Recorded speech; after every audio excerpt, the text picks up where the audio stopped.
कमलनाथ छिंदवाड़ा और जयपुर दौरे पर रहेंगे। आपको बता दें कि स्थानीय कार्यक्रमों में शामिल होंगे और पीसी शर्मा के पुत्र के विवाह कार्यक्रम में भी शिरकत करेंगे। तो कमलनाथ छिंदवाड़ा और जयपुर के दौरे पर रहेंगे। पूर्व मुख्यमंत्री कमलनाथ छिंदवाड़ा और जयपुर के दौरे पर रहेंगे, जहां स्थानीय कार्यक्रमों में शामिल होंगे। आपको बता दें कि पीसी शर्मा के पुत्र के विवाह कार्यक्रम में भी शिरकत करेंगे।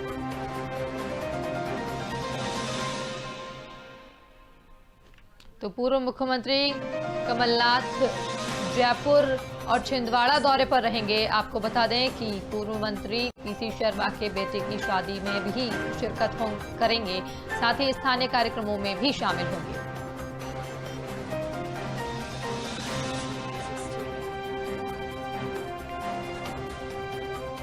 तो पूर्व मुख्यमंत्री कमलनाथ का छिंदवाड़ा दौरा है। आपको बता दें कि जयपुर दौरे पर भी रहेंगे कमलनाथ, जहां स्थानीय कार्यक्रमों में शामिल होंगे। इस दौरान कार्यकर्ताओं से भी मुलाकात कर सकते हैं। जिस प्रकार से कांग्रेस के हालात चल रहे हैं उनको लेकर भी छिंदवाड़ा में चर्चा कर सकते हैं। वहीं जयपुर की बात की जाए तो जयपुर दौरे पर भी रहेंगे कमलनाथ। इधर पीसी शर्मा के पुत्र के विवाह कार्यक्रम में शिरकत करेंगे।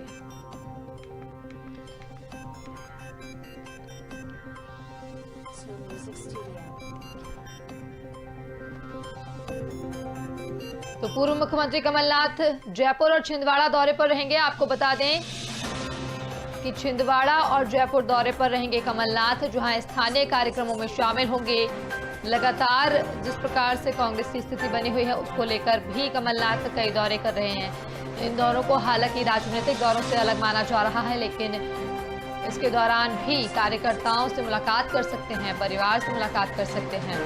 वहीं जयपुर दौरे पर भी रहेंगे कमलनाथ, जो है स्थानीय कार्यक्रमों में शामिल होंगे। पीसी शर्मा के पुत्र के विवाह कार्यक्रम में भी शिरकत करेंगे।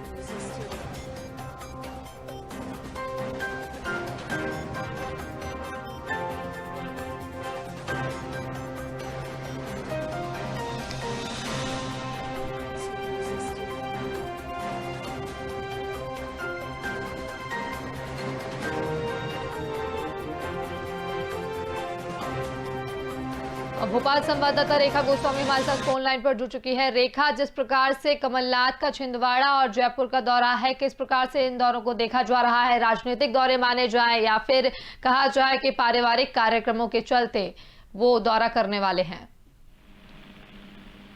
पूजा जी, क्या है कि जो कमलनाथ जी है वो 9 दिसंबर को बुधवार को 11:30 बजे छिंदवाड़ा में जाएंगे। उसके बाद वहाँ पर जो पीसी शर्मा जी है पूर्व मंत्री, उनकी जो पुत्री है पुत्र विवाह, उसके कार्यक्रम में सम्मिलित होंगे। और इसके साथ ही हेमंत पोर्जे जी है, उनके विवाह समारोह में भी वहां पर शामिल होंगे।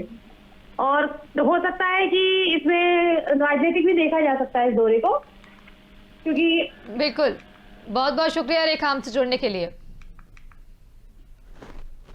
तो कमलनाथ का छिंदवाड़ा और जयपुर दौरा है। आपको बता दें कि छिंदवाड़ा में पूर्व मंत्री पीसी शर्मा के पुत्र विवाह कार्यक्रम में शामिल होंगे, स्थानीय कार्यक्रमों में भी शिरकत करेंगे।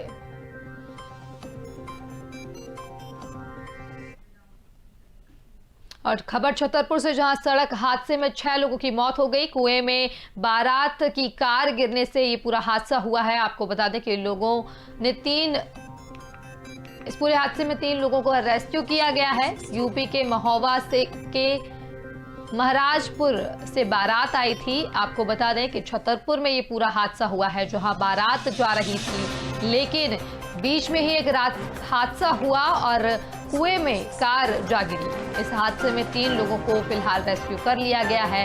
यूपी के महोबा से महाराजपुर से ये बारात आई थी, ऐसी जानकारी लगातार मिल रही है।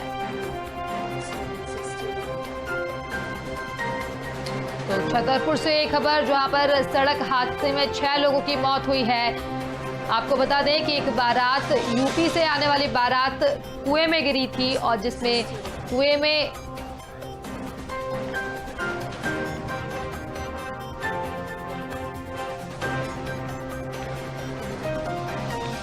छतरपुर से एक खबर, जहां पर एक सड़क हादसा हुआ जिसमें 6 लोगों की मौत हो गई। आपको बता दें कि कुएं में एक कार गिरने से 6 लोगों की मौत हो गई। यूपी से एक बारात कार में सवार होकर बाराती आ रहे थे, जिसमें कि 3 लोगों को रेस्क्यू किया गया, लेकिन 6 लोगों की यहां पर मौत हो गई।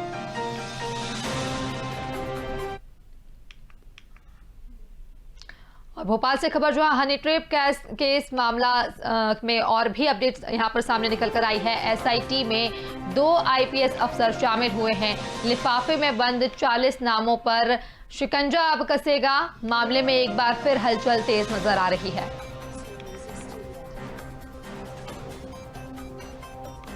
भोपाल से खबर बता रहे हैं हम आपको, हनी ट्रैप मामले में नया अपडेट यहां पर निकल कर आया है। एसआईटी में 2 आईपीएस अफसर शामिल हुए हैं। लिफाफे में 40 बंद नामों पर अब शिकंजा कसने वाला है। आपको बता दें कि मामले में एक बार फिर हलचल तेज हो चुकी है।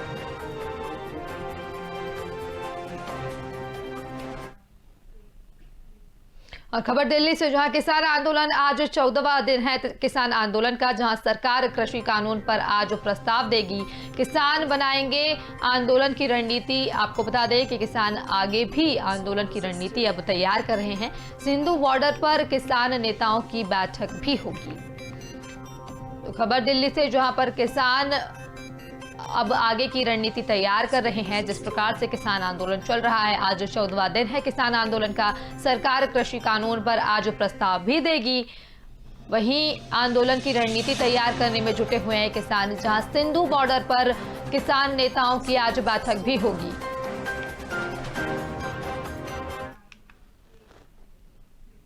और बीजेपी प्रदेश अध्यक्ष वीडी शर्मा ने किसान आंदोलन को असफल बताया है। उन्होंने कहा कि देश के किसान समझदार हैं। यह आंदोलन कांग्रेस की रणनीति के तहत करवाया गया। इससे पहले कांग्रेस भी कृषि कानून का समर्थन करती थी। कांग्रेस आज किसानों को गुमराह करने का काम कर रही है। उधर कांग्रेस का कहना है कि इस कानून में कई संशोधन किए गए हैं, जिससे बिहार में किसान समर्थन मूल्य से नीचे फसल बेचने पर मजबूर हैं। कांग्रेस ने सीएम शिवराज सिंह चौहान पर तंज कसते हुए कहा कि यहाँ के मुखिया दोहरी मानसिकता रखते हैं और कहते हैं कि अगर दूसरे राज्य से किसान फसल बेचने आएगा तो उसका सामान जब्त कर लिया जाएगा। विपक्षी मित्रों ने जिस प्रकार से बंद का ऐलान किया था, तो मध्य प्रदेश के अंदर आप सब लोगों ने भी परिदृश्य देखा है कि कांग्रेस का बंद का आह्वान पूरी तरह से मध्य प्रदेश के अंदर विफल रहा है। मध्य प्रदेश के किसानों ने ही नहीं, पूरे देश के किसानों ने कांग्रेस का साथ नहीं दिया, क्योंकि उनको कांग्रेस की ये छदम जो बातें हैं जिनके आधार पर वो देश के अंदर अस्थिरता लाना चाहते हैं। देखिए, किसान, ये कांग्रेस ने जिस प्रकार से इन चीजों को लाने का प्रयास किया, किसानों तो नकार दिया, किसानों को समझ में आ गया। और मध्य प्रदेश के अंदर तो आपने देखा होगा कि कोई भी किसान उनके समर्थन में नहीं है। अब एक जिसको मैंने कहा कि कांग्रेस के जिन्न के तौर पर कुछ लोगों को ला करके इस प्रकार की नौटंकी करने का प्रयास कांग्रेस का है, वो पूरी तरह से विफल हुए। मैंने तो कहा ना, कांग्रेस के माननीय अध्यक्ष, मध्य प्रदेश के पूर्व मुख्यमंत्री, यहाँ के नेता हैं, कहाँ हैं वो किसान आंदोलन में? कहाँ चले गए? जरा पूछिए आप लोग। नहीं, तमाम ऐसी जगह हैं जब भारत बंद का समर्थन किया, किसानों का समर्थन किया है। लेकिन देखिए, न केवल मध्य प्रदेश, उत्तर प्रदेश भी, हरियाणा में भी भारतीय जनता पार्टी की सरकारें किसानों पर जिस तरह से लाठीचार्ज कर रही हैं, उन पर आंसू गैस के गोले दाग रही हैं, लगातार उनके आंदोलनों को कुचलने का काम कर रही हैं। लेकिन ये मानिए कि भारतीय जनता पार्टी के ताबूत में कील लगाने का काम देश का किसान करेगा, क्योंकि देश का अन्नदाता भारत की आत्मा है। उस आत्मा पे हमला करने का काम नरेंद्र मोदी जी ने किया है। देश का अन्नदाता आज न केवल हरियाणा और दिल्ली, देश के कोने कोने में त्राहिमाम कर रहा है। भारतीय जनता पार्टी की नीति और चेहरे को पहचान चुका है, क्योंकि 2014 के चुनाव के समय ये भी भारतीय जनता पार्टी की कहती थी कि बहुत हुई किसानों पर मार, अब की बार मोदी सरकार। कहाँ गया वो नारा? उस काले कानून के माध्यम से खेत के मजदूर को, किसानों को उनके ही खेतों में ये जो सरकार है मजदूर बनाने का काम करने जा रही है। और सीहोर में नए कृषि कानून को खत्म करने की मांग को लेकर कांग्रेस के कार्यकर्ताओं ने रैली निकालकर प्रदर्शन किया। साथ ही राष्ट्रपति के नाम ज्ञापन भी सौंपा। कार्यकर्ताओं का कहना है कि केंद्र सरकार द्वारा लाए जा रहे नए कृषि कानून पूर्णतः किसान विरोधी हैं, जिससे हम निरस्त करने की मांग करते हैं।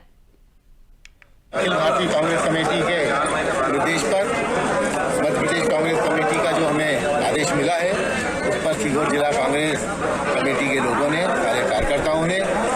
किसानों का जो आंदोलन चल रहा है और भारतीय जनता पार्टी की जो सरकार ने किसानों के विरोध में 3 अध्यादेश लेके आए, उसके विरोध में हम सब लोगों के समर्थन के लिए आज यहाँ पर महामहिम राष्ट्रपति को ज्ञापन देने आए। हमने अखिल भारतीय कांग्रेस कमेटी के निर्देश पर मध्य प्रदेश कांग्रेस कमेटी का शिवपुरी में भारत बंद के समर्थन में किसान संगठन एकत्रित होकर गुरुद्वारा से पैदल मार्च करते हुए कलेक्ट्रेट पहुंचे और ज्ञापन सौंपा। किसान संगठन ने शहर के सभी दुकानदारों से दुकानें बंद रखने की अपील की। इस दौरान पुलिस प्रशासन भी मौजूद रहा। सरकार के द्वारा जो 3 अध्यादेश कृषि के संबंध में जो जारी किए गए हैं वह किसानों के लिए पूर्ण रूप से मौत का फरमान है और लगातार 15 से 20 प्रदेशों के किसान संगठन के द्वारा दिल्ली में डेरा जमाए हुए हैं। एमएसपी से नीचे खरीद नहीं होना चाहिए, इन मांगों पर किसान अड़े हुए हैं। इसी तारतम्य में आज सिलवानी में भी पूर्ण बंद का आह्वान किया गया। सभी व्यापारी भाइयों का सहयोग मिला और संपूर्ण ग्रामीण अंचल के लोग यहां पर पधार कर किसानों का समर्थन कर रहे हैं। समस्त किसान भाई यहां पर उपस्थित हैं और जब तक हमारी मांगें पूरी नहीं होंगी, किसानों की मांगें पूरी नहीं होंगी, जब तक हम दिल्ली में भी डेरा जमाए हुए हैं और सिलवानी में भी अनिश्चितकालीन धरना प्रदर्शन हमारा चालू रहेगा। राष्ट्रीय किसान मजदूर संघ के बैनर तले आज यहाँ सिलवानी में धरना प्रदर्शन हो रहा है। दिल्ली में जो 3 कृषि अध्यादेशों के विरोध में पूरे 15 प्रदेशों से पूरे संगठन और पूरे किसान डेरा डाले हुए हैं और पूरी राजधानी को बंधक बना लिया गया है, उसी के तारतम्य में आज यहाँ धरना प्रदर्शन आंदोलन हो रहा है और यह अनिश्चितकालीन तक चलेगा। जब तक हमारी सरकार मांगे नहीं मानती है, जब तक ये धरना प्रदर्शन चलेगा सिलवानी में। भारत सरकार के द्वारा और ग्वालियर में कृषि कानून के विरोध में बंद का असर देखा गया। कांग्रेस, सीटू और अन्य पार्टी के कार्यकर्ता व्यापारियों से दुकान बंद करने की बात करते रहे। बता दें कि शहर के फूलबाग चौराहा और इंद्रगंज चौराहे पर सभी दुकानें बंद रहीं, तो वहीं भारत बंद का सबसे ज्यादा असर डबरा, भीतरवार और चिन्नौर क्षेत्र में देखा गया। प्रदर्शन के दौरान पीएम नरेंद्र मोदी के खिलाफ नारेबाजी भी की गई। किसानों का महाबंद है, उस बंद के समर्थन में यहाँ पे हम लोग मार्क्सवादी कम्युनिस्ट पार्टी और तमाम संगठनों की ओर से मिलकर ये आज हम लोगों ने बंद का आह्वान किया था और आप देख रहे हैं ग्वालियर की जनता ने स्वेच्छा से ये बंद को सफल बनाया है। हमारा दूसरा ये कहना है कि ये किसान विरोधी काले कानून है, इन काले कानूनों को जब तक वापस नहीं लिया जाता तब तक ये लड़ाई जारी रहेगी। आज ग्वालियर बंद है, कल के बाद और भी तीव्र आंदोलन होगा, लेकिन एक बात जरूर है कि केंद्र की सरकार, मोदी सरकार अडानी अंबानी के साथ मिलकर देश को बेचने में उतारू है। पहले उन्होंने कोयला, बैंक, बीमा, रेल सब कुछ बेच दिया, अब खेती और किसानी को बेचने को तैयार बैठे हुए हैं वो लोग। लेकिन यहाँ पर देश का किसान और आज देश की जनता ने भी दिखा दिया कि हम अडानी अंबानी की जो सरकार है, मोदी सरकार, उसके समर्थन नहीं कर रहे हैं। हम देश के किसानों के समर्थन में है। पूरा भारत बन रहा है, पूरा ग्वालियर बन रहा है। हम आपके चैनल के माध्यम से ग्वालियर की जनता को धन्यवाद देना चाहते हैं कि उन्होंने स्वेच्छा से ग्वालियर बंद किया। जम्मू कश्मीर के पुलवामा जिले के टिकेन इलाके में सुरक्षा बलों के साथ आतंकियों की मुठभेड़ हो गई। मुठभेड़ में 2 आतंकवादियों के ढेर होने की खबर सामने आई है। आपको बता दें कि फायरिंग में एक स्थानीय शख्स भी घायल हुआ है। सुरक्षा बलों को टिकेन गांव में कुछ आतंकियों के छिपे होने की जानकारी मिली थी। इसके बाद सेना की 55 RR, CRPF और स्थानीय पुलिस की SOG ने सर्च ऑपरेशन चलाया था। ऐसे में खुद को घिरा हुआ देख आतंकियों ने फायरिंग शुरू कर दी, जिसके बाद जवाबी कार्रवाई में सुरक्षा बलों ने 2 आतंकियों को मार गिराया। फिलहाल दोनों तरफ से फायरिंग जारी है। इससे पहले जम्मू कश्मीर नगरोटा में नाके पर सुरक्षा बलों ने घुसपैठ की कोशिश कर रहे जैश-ए-मोहम्मद के 4 आतंकियों को मार गिराया था।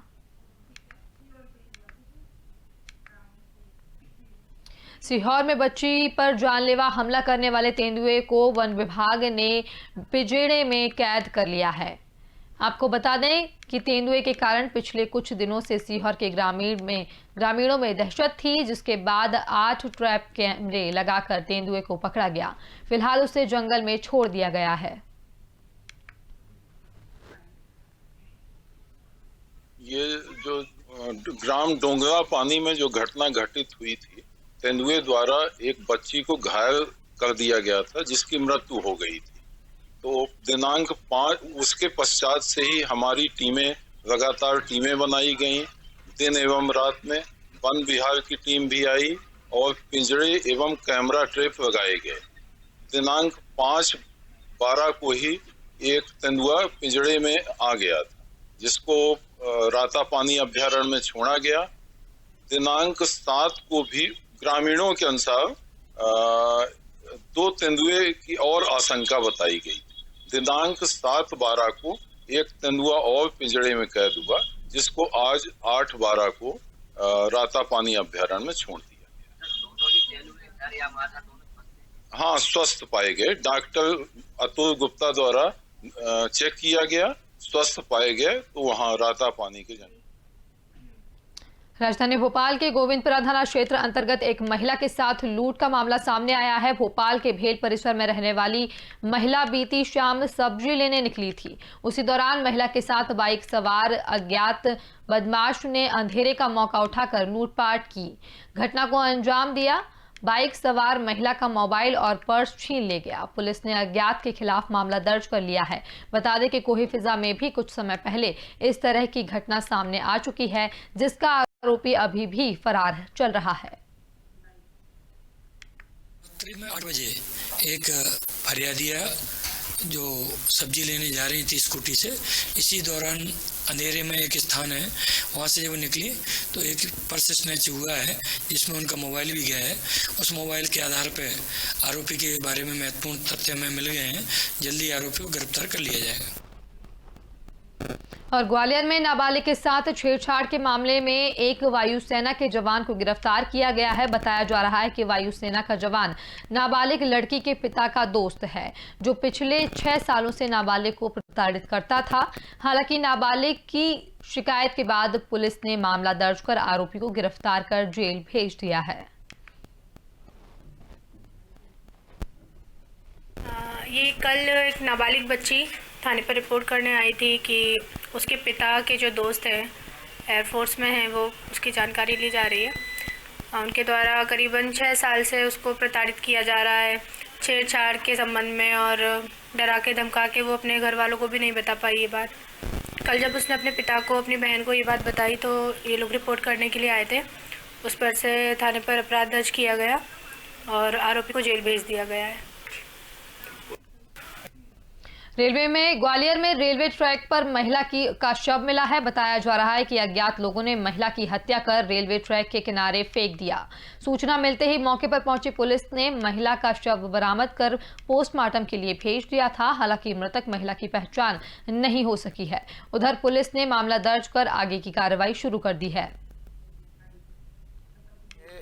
100 डायल से भोपाल से सूचना प्राप्त हुई थी कि रेलवे ट्रैक के पास में एक डेड बॉडी महिला की पड़ी हुई है।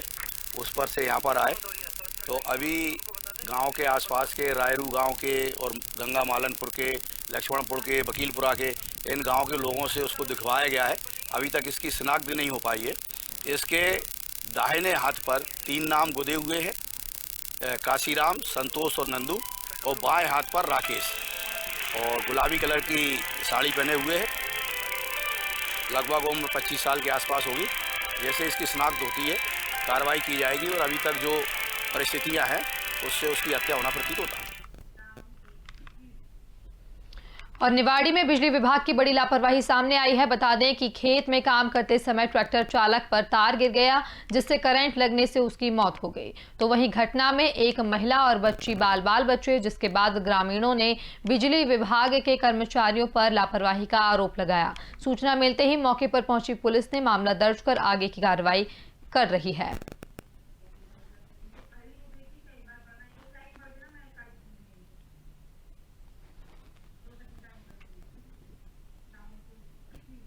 और खबर मिल रही है भोपाल से, जहां पर मुख्यमंत्री शिवराज सिंह चौहान ने स्वास्थ्य विभाग को निर्देश दिए हैं। आपको बता दें कि कोरोना के आफ्टर इफेक्ट्स की जानकारी लेकर अध्ययन करने के निर्देश दिए गए हैं।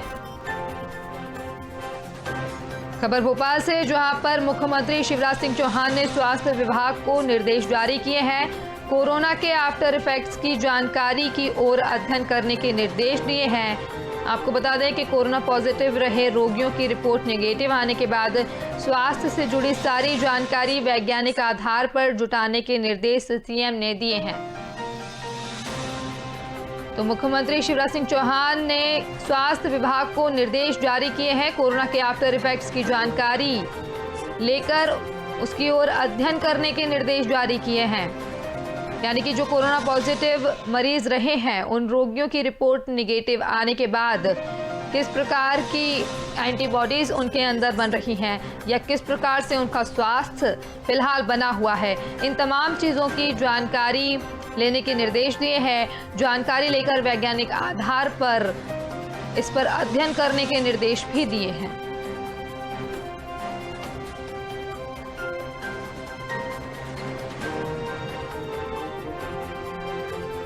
भोपाल संवाददाता दीपा श्रीवास्तव हमारे साथ फोन लाइन पर जुड़ी हुई है। दीपा, जिस प्रकार से मुख्यमंत्री शिवराज सिंह चौहान ने स्वास्थ्य विभाग के निर्देश जारी किए हैं स्वास्थ्य विभाग के लिए, जिस प्रकार से कोरोना के जो मरीज रहे हैं अब उनकी जानकारी जुटाकर अध्ययन करना होगा, तो किस प्रकार से इस पूरे मामले को देखा जा रहा है या फिर कहा जाए कि वैज्ञानिकों के लिए और कौन कौन से निर्देश ऐसे जारी किए गए हैं, किस प्रकार से ये पूरा अध्ययन किया जाएगा? जी पूजा, जिस तरह से लगातार कोरोना के केसेस मध्य प्रदेश में बढ़ते जा रहे हैं, राजधानी भोपाल में भी लगातार 300 के ऊपर केसेस जा रहे हैं, वहीं आंकड़ा जो है 30,000 के पार पहुंच चुका है राजधानी भोपाल की अगर बात करें तो। इसके बाद जो है मुख्यमंत्री शिवराज सिंह चौहान ने स्वास्थ्य विभाग को निर्देश जारी कर दिए हैं। जिस तरह से कोविड का जो है कोवैक्सीन तैयार की जा रही है, इसमें ट्रायल किए जा रहे हैं, तो वैज्ञानिकों के लिए चीजें थोड़ी आसान करने के लिए अब मुख्यमंत्री शिवराज सिंह चौहान ने ये निर्देश दिए हैं कि जो भी लोग हैं जिन्हें कोरोना हो चुका है, आफ्टर दैट उनका जो है डाटा पूरा निकाला जाए, उनसे पूछा जाए कि किस तरह के उनके ऊपर इफेक्ट्स पड़ रहे हैं, जिनकी रिपोर्ट नेगेटिव आ चुकी है उनसे ये जाना जाए कि किस तरह से कोरोना के बाद उनके ऊपर उनकी बॉडी में चेंजेस आए हैं, क्या कुछ उनके स्वास्थ्य से जुड़ी जानकारी है, ये सारी बातें उपलब्ध कराने के लिए स्वास्थ्य विभाग को निर्देश दिए शिवराज सिंह चौहान ने। गौरतलब है कि जिस तरह से लगातार मामले सामने आ रहे हैं कि जब जो कोविड का पेशेंट होता है ठीक होने के बाद उसके फेफड़े काफी ज्यादा कमजोर हो जाते हैं, काफी ज्यादा दिक्कतों का भी सामना करना पड़ रहा है। कई ऐसे पेशेंट्स हैं जिनकी रिपीट कोरोना ठीक होने के बाद भी रिपीट रिपोर्ट जब आ रही है तो वो पॉजिटिव आ जा रही है। इन सारे मामलों को देखते हुए अब जो है वैज्ञानिकों के लिए चीजों को आसान करने के लिए अब जो है शिवराज सिंह चौहान ने निर्देश दिए स्वास्थ्य विभाग को कि जल्द से जल्द पूरी जानकारी जुटाई जाए और उपलब्ध कराई जाए ताकि जो कोवैक्सीन जो बन रही है उसको बनाने में भी आसानी है और जल्द से जल्द लोगों के बीच में वैक्सीन जो है पहुंच सके। जी पूजा, बहुत बहुत शुक्रिया दीपा हमसे जुड़ने के लिए और तमाम जानकारी साझा करने के लिए। तो मुख्यमंत्री शिवराज सिंह चौहान ने स्वास्थ्य विभाग को निर्देश जारी किए हैं, कोरोना के आफ्टर इफेक्ट्स की जानकारी लेने और अध्ययन करने के निर्देश जारी किए हैं। कोरोना पॉजिटिव रहे रोगियों की रिपोर्ट नेगेटिव आने के बाद उनका स्वास्थ्य कैसा बना हुआ है, स्वास्थ्य से जुड़ी सारी जानकारी वैज्ञानिक आधार पर जुटाने के निर्देश दिए हैं।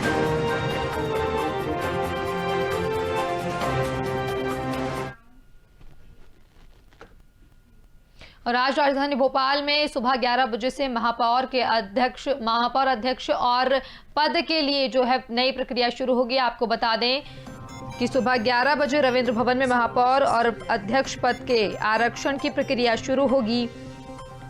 प्रदेश के 407 निकायों के लिए चक्रानुसार आधार पर प्रक्रिया की जाएगी। प्रदेश में 16 नगर निगम, 99 नगर पालिकाएं और 292 नगर परिषद हैं। प्रदेश के पुराने 378 निकायों में से 315 का कार्यकाल समाप्त हो चुका है। तो खबर भोपाल से, जहां पर सुबह 11 बजे से रविंद्र भवन में महापौर और अध्यक्ष पद के आरक्षण की प्रक्रिया शुरू होगी। देश के 407 निकायों के लिए चक्रानुसार आधार पर प्रक्रिया की जाएगी। और भोपाल संवाददाता दीपा श्रीवास्तव हमारे साथ फोन लाइन पर बनी हुई है। दीपा, सुबह 11 बजे से आरक्षण की प्रक्रिया शुरू हो जाएगी, किस प्रकार से पूरी तैयारियां की गई हैं? नगर निकाय के जो चुनाव है इसको लेकर, नगरीय निकाय चुनाव को लेकर काफी ज्यादा पहले से ही जो प्रोसेस है काफी ज्यादा टल चुकी है। इसके बाद में कल सीधी प्रत्यक्ष प्रणाली से ये जो चुनाव है वो भी होने हैं, इसकी भी घोषणा कल कैबिनेट बैठक में शिवराज सिंह चौहान ने इसके द्वारा कर दी गई थी। इसके बाद आज जो है आरक्षण होना है, जिसके अंदर आपको बताना चाहेंगे कि अभी तक प्रदेश में जो है 378 निकाय जो है, जिसमें से 315 का कार्यकाल अभी तक समाप्त हो चुका है। वहीं प्रदेश में 16 नगर निगम कम 99 नगर पालिकाएं हैं, साथ ही साथ 292 नगर परिषद हैं जिनके चुनाव होना है। साथ ही साथ प्रदेश में 477 निकायों के आधार पर ये पूरी प्रक्रिया की जानी है। इसको लेकर आज सुबह 11 बजे से रविंद्र भवन में जो है पूरे प्रदेश भर के आरक्षण शुरू हो जाएंगे, जहां पर महापौर के आरक्षण भी होंगे, साथ ही साथ जो अध्यक्ष के पद है उनकी भी आरक्षण आज सुबह से चालू हो जाएंगे। काफी समय से ये जो पूरा नगर निकाय का मामला था टलता हुआ नजर आ रहा था। इसके साथ ही साथ आपको ये भी बताना चाहेंगे कि राजधानी भोपाल की अगर बात करें तो इस बार ये अटकलें लगाई जा रही है कि हो सकता है ओबीसी पद पर जो है ये आरक्षण मिलेगा, साथ ही साथ महिला को भी आरक्षण मिल सकता है महापौर के लिए। इस तरह की अटकलें भी लगाई जा रही हैं। वहीं प्रदेश भर के जितने भी प्रदेश भर से 407 निकायों की जो है आज आरक्षण राजधानी भोपाल के रविंद्र भवन में होना तय किया गया है। जी पूजा। जी बिल्कुल, बहुत बहुत शुक्रिया दीपा हमसे जुड़ने के लिए और तमाम जानकारी साझा करने के लिए। तो महापौर और अध्यक्ष पद के आरक्षण की प्रक्रिया सुबह 11 बजे से रविंद्र भवन में शुरू होगी।